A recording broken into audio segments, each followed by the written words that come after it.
Czajnikowy.pl. Dobra herbata.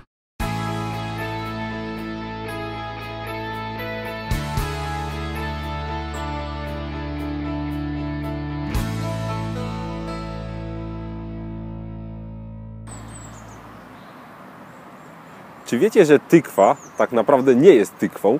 Każdy z Was, kto pije yerbę, pewnie zna matero wykonane z tykwy, przy czym jest to inna roślina niż to, co się potocznie nazywa u nas tykwą. Tykwa występuje w Azji, w Afryce, również u nas można ją hodować. No, tymczasem roślina, z której są wykonane kalebasy, to jest dzbaniwo kalebasowe. Prawda, że dziwna nazwa?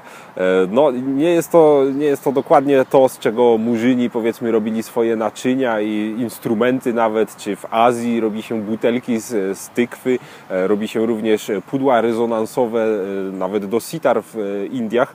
Tymczasem takie dzbaniwo kalebasowe występuje w Ameryce Południowej i jest tam od bardzo dawna znane i cenione przez miejscowych Indian. Kilka ciekawostek na ten temat mamy. Na przykład ważne znaczenie medyczne mają nasiona tego. Nie do końca znalazłem, co to powinno leczyć, ale na pewno stosowano to w lecznictwie. Bardzo fajna rzecz to wykorzystanie tego do polowania na ptaki. To potrafi dorosnąć do dość sporych rozmiarów.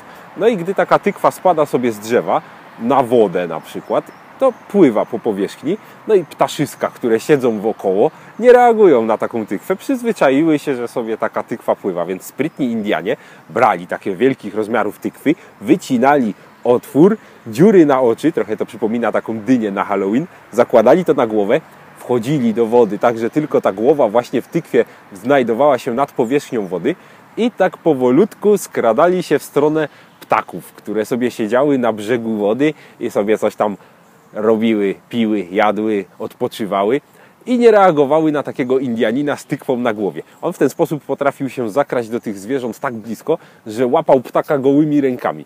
Także ciekawy sposób na polowanie. Takiej tykwie można nadać dowolny kształt. Można ją owinąć w czasie wzrostu liną, przez co wydłuża się na przykład bardziej. Można zrobić butelkę. Żeby robić naczynia do yerba mate, wystarczy ją po prostu obciąć tak jak ona rośnie w odpowiednim momencie, żeby nie urosła zbyt duża. To jest taka klasyczna tykwa do picia. Jeśli mielibyśmy na przykład naczynie do picia chimarao, ono wtedy się musi rozszerzać do góry. I to jest ta druga część kalebasy. Ona tutaj oczywiście się zwęża i gdy ją obetniemy, tak mamy tutaj tykwę, a ta górna część ma kształt kielicha. Dorabia się do tego nóżki i w tym pije się właśnie typową argentyńską yerba mate. No ale taka najpowszechniejsza i każdy ją zna. Ale pewnie nie wszystko o niej wiedzieliście.